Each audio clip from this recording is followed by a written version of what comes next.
কি অবস্থা সবার? সবাই কেমন আছো? ভেক্টরের এই পর্বে আমরা আলোচনা করব যে দুইটা ভেক্টরের ক্রস গুণন নিয়ে একটু আলোচনা করব এবং দুইটা ভেক্টরের ক্রস গুণনকে কাজে লাগিয়ে কিভাবে দুইটা ভেক্টর সমান্তরাল হলে অজানা বিভিন্ন ধ্রুবকের মান নির্ণয় করা যায়, মূলত আমরা সেটা নিয়ে আজকে কথা বলবো। তাহলে চলো দেরি না করে আমরা শুরু করে ফেলি। আমাদের এখানে তুমি বেশ কিছু অঙ্ক দেখতে পাচ্ছ, যেমন এখানে দুইটা ভেক্টর পরস্পর সমান্তরাল হওয়ার কি শর্ত, মূলত এইটা আমরা তোমার কাছ থেকে আলোচনা করতে চাচ্ছি বা এটা আমরা তোমার কাছ থেকে জানতে চাচ্ছি যে দুইটা ভেক্টর কখন সমান্তরাল হবে। বেসিক্যালি দুইটা ভেক্টর সমান্তরাল কখন হবে তার জন্য আমাদের যেটা কাজ হবে, সবাই একটু মনোযোগ দিই। আমরা কিন্তু দুইটা ভেক্টরের ক্রস গুণন মানে কত এটা কিন্তু আমরা অলরেডি জেনে গেছি, তাই না? যে দুইটা ভেক্টর, একটাকে বললাম যে তোমার এ এবং একটাকে বললাম কত বি, দুইটা ভেক্টরের মাঝের কোণ যদি থিটা হয় তাহলে খেয়াল করে দেখো A dot B. A dot B মানে আসলে কি লেখা যায় বলো? এইটাকে আমরা বলবো এ ভেক্টরের মান বি ভেক্টরের মান সাইন অফ তাদের মধ্যবর্তী কোণ, এবং এখানে একটা ভেক্টর প্রকাশ করার জন্য আমরা কি নেই? ভেক্টর প্রকাশ করার জন্য আমরা একটা ইটা হ্যাট ব্যবহার করি, তাই না? যেটা মানে একক ভেক্টর। শুধু তাই না, আমরা চাইলে কিন্তু এই ইটা হ্যাটের মানটাও আসলে তোমার কি বলতো নির্ণয় করতে পারি। ইটা হ্যাট মানে আসলে কি দাঁড়ায়? উপরে দেখো এ ডট কত বি, আর নিচে কত? নিচে হচ্ছে যে তোমার এ বি কত sine theta. Basically A B sine theta কথাটার মানে আসলে কি? এ বি সাইন থিটা কথাটার মানে হচ্ছে যে এটা কিন্তু তোমার কিসের অংশ বলো? এটা কিন্তু তোমার মানকে রিপ্রেজেন্ট করে, তাই না? তাহলে আমরা কি বলতে পারি না যে এ ডট বি এইটা থাকবে উপরে এবং নিচে তোমার কত এ ডট বি করে যা পাওয়া যায় তার মানটা কোথায় থাকে? তার মানটা কিন্তু নিচে থাকে। একটা মজার ব্যাপার দেখো, একক ভেক্টর মানে কি? যে কোনো একটা ভেক্টরকে ওই ভেক্টরের মান দিয়ে ভাগ করলে যা পাওয়া যায় সেটাই কিন্তু একক ভেক্টর, তাই না? সুতরাং এটা নিয়ে আমাদের কোনো ডাউট নেই। তবে এখানে আমরা একটা ছোট্ট কারেকশন করব, সেটা হচ্ছে কি? আমরা জানি যে ক্রস গুণন করলে কি এ থেকে বি এর দিকে ডান হাতি কি ইউজ করতে হয়? স্ক্রু নিয়ম ব্যবহার করতে হয়। বেসিক্যালি ডান হাতি স্ক্রু নিয়ম কথাটার মানে কি? মনে করো আমি যদি ঠিক এটার কথা চিন্তা করি যে এইখানে তোমার কি বলো তো একটা স্ক্রু দিব আর কি, ধরে নাও টেবিলে তুমি একটা স্ক্রু ঢুকাবা।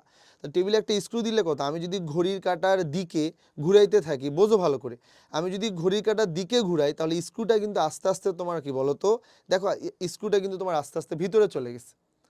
আর যদি আমরা এই স্ক্রুটাকে আস্তে আস্তে ঘড়ির কাঁটার বিপরীত দিকে দেখো, আমি একটু স্লো দেখাচ্ছি, বিপরীত দিকে যদি একটু বিপরীত দিকে যদি দেওয়া যায় তাহলে দেখো এটা আস্তে আস্তে কিন্তু তোমার কি হয়ে যাচ্ছে বলো? এখান থেকে বের হয়ে যাবে। তার মানে যদি দুইটা ভেক্টরের বেলায় আমরা আসলে কি তাদের দিক বের করতে চাই, তাহলে পরে বলো তো এ থেকে বি এর দিকে যাব। এ থেকে বি এর দিকে যাওয়া মানে কি আসলে ঘড়ির কাঁটার দিকে না ঘড়ির কাঁটার আসলে বিপরীত দিকে? ঘড়ির কাঁটার বিপরীতে। তো আমি যদি এটাকে ঘড়ির কাঁটার বিপরীতে ঘুরাই তাহলে এটা কিন্তু বাইরের দিকে আসবে, আর ঘড়ির কাঁটার দিকে ঘুরাইলে ভিতরের দিকে যাবে। অথবা এই ব্যাপারটাকে বোর্ডে তো আসলে আর ভিতরে যাওয়া সম্ভব না, নাহলে তো বোর্ডটা ভেঙে তোমার ভিতরে যাইতে হবে আগে, এটা তো আর পসিবল না। সেই জন্য আমরা এখানে একটা ডিরেকশন পড়বো উপরের দিকে অথবা নিচের দিকে, আপওয়ার্ড বা ডাউনওয়ার্ড।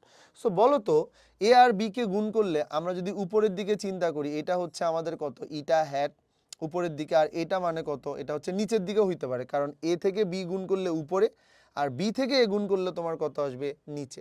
তার মানে আমরা এখানে কি নিতে পারি? আমরা এখানে বলতে পারি ডিরেকশনটা উপরের দিকে হতে পারে মানে প্লাস, নিচের দিকেও হইতে পারে তোমার কত? মাইনাস। সো ফাইনালি এটাকে যদি আমরা কারেকশন করতে চাই ভাইয়া, তাহলে কারেকশন করলে আমাদের আসলে এখানে যে জিনিসটা দাঁড়াবে, finally eta is equal two আমরা আসলে নিতে পারি প্লাস মাইনাস, এটা কত আসবে? এ ক্রস কত বলো তো? বি, এবং নিচে কিন্তু আসলে তোমার এ ক্রস বি এর জন্য আমরা আসলে কি নিব? এ ক্রস বি এর জন্য মান নিব। সো বেসিক্যালি এইটা হচ্ছে যে তোমার দুইটা ভেক্টরের জন্য কি বের করতে হয় যদি আমরা একক ভেক্টর নির্ণয় করতে চাই। তাহলে পরে বলো তো এই দুইটা ভেক্টর যে তলে আছে তার সাথে কিন্তু এটা তোমার কি বরাবর অবস্থান করবে? লম্ব বরাবর অবস্থান করবে। তার মানে এইটার পরিচয় কি জানো? ইটার পরিচয় হচ্ছে যে তোমার ইটার পরিচয় এ এবং বি,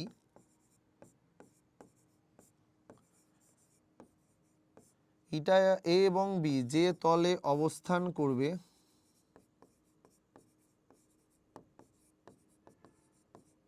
ওই তলের সাথে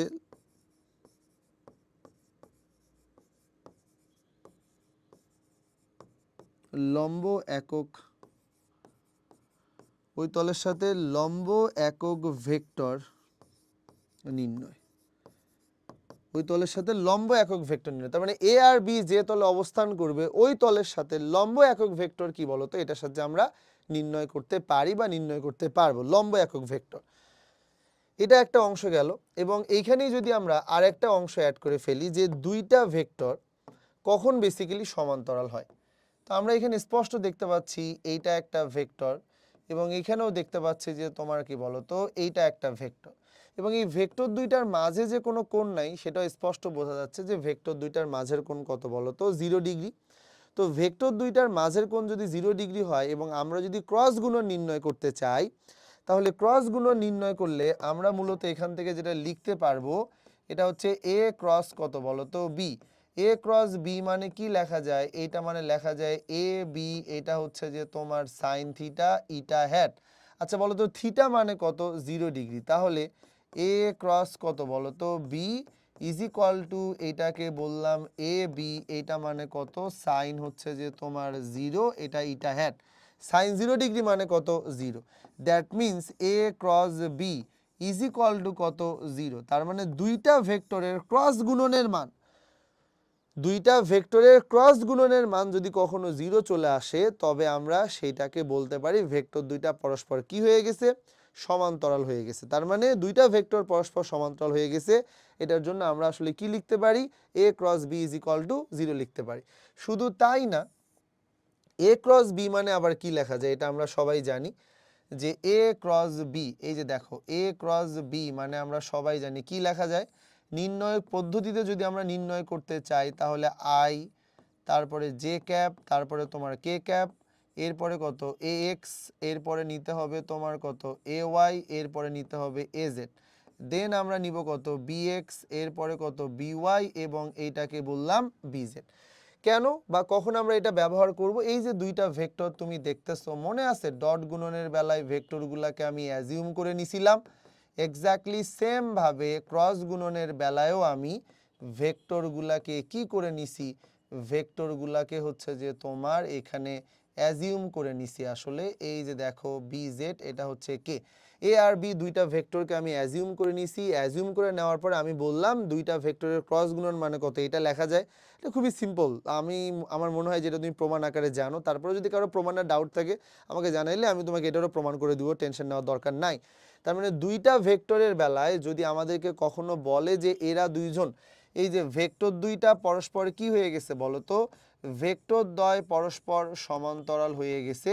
সমান্তরাল হয়ে গেলে আমরা কি নিতে পারি, সমান্তরাল হয়ে গেলে আমরা বলতে পারি A cross B is equal to 0। A cross B মানে 0, তাহলে এ ক্রস বি মানে যেহেতু এইটা লেখা যায় তার মানে এইটার মানও কত আসবে, এইটার মানও আসবে তোমার 0।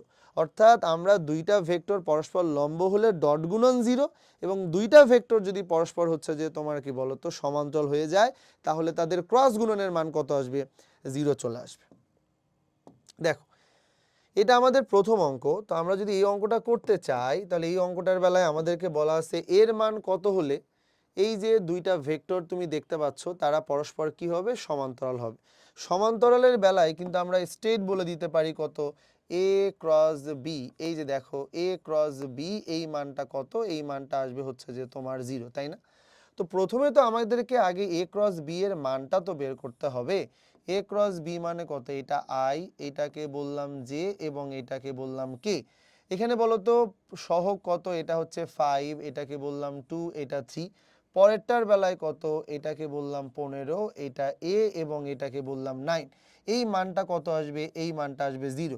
নির্ণয়ক পদ্ধতিতে কেমনে গুণ করতে হয় এটা আমরা সবাই জানি। প্রথমে যাকে নিব সে আমরা নিলাম কত আই ক্যাপ, যাকে নিব এই বরাবর সারি এবং কলাম কি করে দিতে হয়, বন্ধ করে দিতে হয়। তারপরে যতটুকু থাকবে একবার 9-এর সাথে 2কে গুণ করব, অর্থাৎ তোমার কত 9 ইন্টু 2 মানে কত 18, মাইনাস এ ইন্টু 3 মানে কত আসবে, এটা হচ্ছে 3a।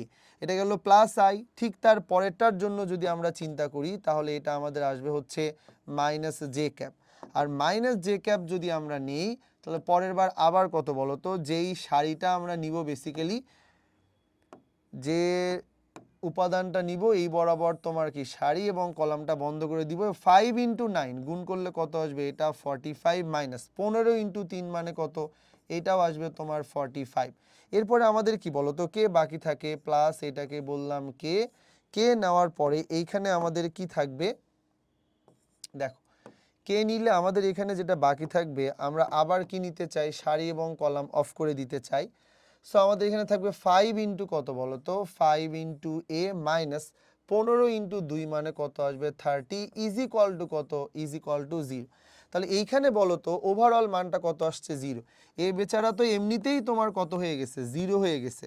তাহলে কি আমরা বলতে পারি যে আই হ্যাড এটাকে বললাম 18 মাইনাস এটাকে বললাম 3a, দেন আমরা এখানে তোমার কি নিতে পারি, কে হ্যাড এবং এটাকে বললাম 5a minus 30 is equal to কত 0। তো তুমি দেখতেই পাচ্ছ ডান দিকে কি আছে, 0 আছে। 0টাকে আমরা 0 না লিখে কি এরকম নিতে পারি যে 0 আই হ্যাড প্লাস এইটাকে বললাম 0 কে হ্যাড। তাহলে একটা ইকুয়েশনের বাম এবং ডান যদি আমরা ব্যালেন্স করে ফেলি তাহলে অবশ্যই এইটা মানে একবার 0 লেখা যায়, আবার এইটা মানেও কিন্তু তোমার কত 0 লেখা যাবে। সো আমি যদি প্রথম অংশটা সমান 0 লিখি তাহলে 18 মাইনাস কত 3a ইজ ইকুয়াল টু কত 0। So 3a is equal to কত আসবে 18, a ইজ ইকুয়াল টু কত 6। তুমি যদি মনে করো পরের অংশটা নিয়ে কাজ করবা তাহলে 5a মাইনাস কত 30 is equal to 0, that means 5a is equal to কত 30, a ইজ ইকুয়াল টু কত আসবে, a ইজ ইকুয়াল টু আসবে হচ্ছে যে তোমার 6। অর্থাৎ দুইটা ভেক্টর যদি আমাদের পরস্পর কি হয়ে যায় বুঝতে ভালো করে, দুইটা ভেক্টর যদি আমাদের পরস্পর সমান্তরাল হয়ে যায় তাহলে তাদের ক্রস গুণনের মান কত 0 আসবে। সেক্ষেত্রে আমরা দুইটা এর জন্য আলাদা আলাদা মান লাভ করতে পারি। তাহলে আমরা এখান থেকে দুইটা মান নিয়ে ফেললাম, একটা কত a ইকুয়াল 6, পরের বারে a ইকুয়াল কত আসবে 6। তবে এই অঙ্কটা আমার মনে হয় যে তুমি একটা এসএস দিয়ে নাও, সেম অঙ্কটা আমি চাইলে তোমাকে একটা অল্টারনেটিভ ওয়েতে করাই দিতে পারি। তুমি যেটা সিকিউ এর জন্য অ্যাপ্লাই করবা না, তুমি সেটা এমসিকিউ এর জন্য অ্যাপ্লাই করবা। দুইটা ভেক্টর মনে রাখবা, একটা এ ভেক্টর যেটা মানে তোমার, দেখো একটা এ ভেক্টর যেটা মানে আমি নিলাম তোমার কত, এটা হচ্ছে এ এক্স আই প্লাস এইটাকে বললাম এ ওয়াই কত জে প্লাস এইটাকে বললাম এ জেড কে। এখানে কয়টা ভেক্টর, একটা এ ভেক্টর নিলাম, আর বি এর বেলায় উপাদান নিব, একটাকে বললাম বি এক্স কত আই প্লাস এটাকে বললাম বিওয়াই জে প্লাস এইটাকে বললাম এটা হচ্ছে বিজেড কে। এই যে দুইটা ভেক্টর এ আর বি দেওয়া আছে, যদি এই দুইটা ভেক্টর তোমার কি হয়ে যায় বলো তো, এই দুইটা ভেক্টর যদি তোমার সমান্তরাল হয় তবে আই এবং আই এর যে সহগ এ এক্স এবং কত বলো তো বি এক্স, এ ওয়াই এবং কত বলো তো বি ওয়াই, এ জেড এবং কত বি জেড, এরাও কি চলে আসবে, সমান চলে আসবে। এই যে দেখো সমান চলে আসছে। এটার উপরে বেস করে যদি আমরা ডান দিকের অঙ্কগুলা করি, আমাদের এখানে বলা আছে এ এবং বি যদি পরস্পর সমান্তরাল হয় তাহলে এটার জন্য আমাদের কত বলো সহগ হচ্ছে 5, আর এটার জন্য সহগ কত বলো তো, এটাকে দিলাম 15, এটার জন্য সহগ কত 2, এটার জন্য সহগ কত এটাকে বললাম এ, এটার জন্য সহগ 3 এবং এটার জন্য সহগ কত 9। তাহলে আমরা এখানে যে কাজটা করব ইজ ইকুয়াল টু একবার এইটা সমান নিতে পারি, আবার এইটাও সমান নিতে পারি। সো 5 বাই এইটাকে বললাম 15 ইজ ইকুয়াল টু 2 বাই কত এ। 5 দিয়ে যদি আমরা কেটে দেই তাহলে এটা আসবে 3 এবং এ মানে 3 দুয়ে কত আসবে 6। তুমি যদি মনে করো ডান দিকেরটাকে নিয়ে কাজ করবা, so 2 by A is equal to কত 3 বাই কত 9, এটা দিয়ে যদি এটাকে কেটে দাও 3 চলে আসবে। এটা মানেও কিন্তু লেখা যায় এ ইজ ইকুয়াল টু কত 6। অর্থাৎ তুমি প্রথমটা থেকে যেমন আসলে প্রথম নিয়মেও করতে পারো যে এটার মান 6 আসবে, দ্বিতীয় নিয়মে করলে কিন্তু এর মান কত 6ই চলে আসবে। তাহলে চলো এবার দেখে নেওয়া যাক যে আমাদের পরের অঙ্কটা। এখানে বলা আছে এ এর মান কত হলে বা আলফার মান কত হলে এই দুইটা ভেক্টর পরস্পর কি হবে, সমান্তরাল হবে। আমরা জানি যে দুইটা ভেক্টর যদি পরস্পর সমান্তরাল হয় তাহলে এইটার যে সহগ এটা আলফা ডিভাইডেড বাই কত, এটার যে সহগ 2, এটার সহগ দেওয়া আছে 2 এবং এখানে যে সহগ দেওয়া আছে 4, এখানে কে সহগ দেওয়া আছে -3 এবং কে সহগ দেওয়া আছে -6। সো আমরা এখান থেকে তোমার কি নিতে পারি, আমরা এখান থেকে নিতে পারি alpha by 2 is equal to কত 2 বাই 4। তাহলে আলফা ইজ ইকুয়াল টু কত 2 2 4 ডিভাইডেড বাই 4, কেটে গেলে কত লেখা যায়, কেটে গেলে লেখা যায় তোমার কত 1। এবং আমরা আলফা বাই 2 এইটা মানে কিন্তু তোমার নিতে পারি কত -3 মাইনাস কত 6, এটা যদি চলে যায় তাহলে alpha by 2 is equal to কত 3 by 6, alpha is equal to লেখা যাবে 6 বাই কত 6, কেটে দিলে কত আসবে 1। তার মানে দুইটা ভেক্টর যদি পরস্পর সমান্তরাল হয় তবে তাদের ক্যালকুলেশন খুব ইজিলি বের করা যাবে এবং ভেক্টরের মধ্যে থাকা যে কোনো চলকের মানও খুব সহজে নির্ণয় করা যাবে। তাহলে এই পর্যন্ত আজকে। তাহলে নেক্সট কোনো টপিক নিয়ে আবার পরের ভিডিওতে আমরা আলোচনা করব। ভালো থাকো সবাই।